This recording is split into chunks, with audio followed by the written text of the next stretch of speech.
Galatians 5. Christ is the end of the law. To everyone who believes. Galatians chapter 5 verse 1. For freedom Christ has set us free. Stand firm, therefore, and do not submit again to a yoke of slavery. The fact. The law was a yoke of bondage that Christ delivered us from. The truth. We are free from the condemnation and requirements of the law through Christ. The conclusion. Disciples must not return to the law or works-based righteousness. Galatians chapter 5 verses 2 through 4. Look, I, Paul, say to you that if you accept circumcision, Christ will be of no advantage to you.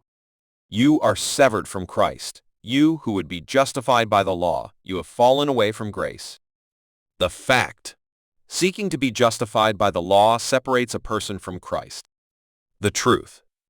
Justification is by grace through faith, not by works of the law. The conclusion.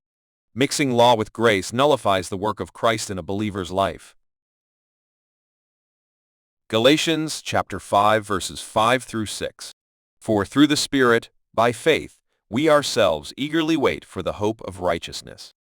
For in Christ Jesus, neither circumcision nor uncircumcision counts for anything, but only faith working through love. The fact. Righteousness comes by faith through the Spirit, not the flesh. The truth. Works have no power to justify. Faith expressing itself in love is what matters. The conclusion. The fruit of the Spirit is the true evidence of a justified life. Galatians chapter 5 verse 13. For you were called to freedom, brothers. Only do not use your freedom as an opportunity for the flesh, but through love serve one another. The fact. Freedom from the law is not license to sin. The truth. True liberty is found in love that is led by obedience, not self-indulgence. The conclusion. Freedom in Christ leads to a life of love and not lawlessness. Galatians chapter 5 verses 16 through 18. But I say, walk by the Spirit, and you will not gratify the desires of the flesh. But if you are led by the Spirit, you are not under the law. The fact. The Spirit and the flesh are opposed to each other. The truth. Walking by the Spirit keeps a disciple free from both sin and the law.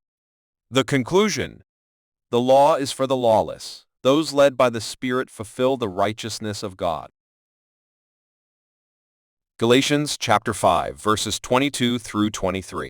But the fruit of the Spirit is love, joy, peace, patience, kindness, goodness, faithfulness, gentleness, self-control. Against such things there is no law. The fact. These are not works but fruit produced by the Spirit, not the flesh. The truth. A Spirit-led life produces what the law could never demand or empower. The conclusion. Life in the Spirit naturally fulfills the moral essence of God's will. Conclusion. Christ is the end of the law for righteousness to everyone who believes. Galatians chapter 5 is a strong warning to not turn back to law-keeping or performance-based righteousness. Instead, we are called to walk in the Spirit, where true righteousness, freedom, and love abound not by works of the law, but by faith. Thanks for watching this video. May God bless you richly. Your brother in Christ, Dave Alloway. Please share this video with your friends.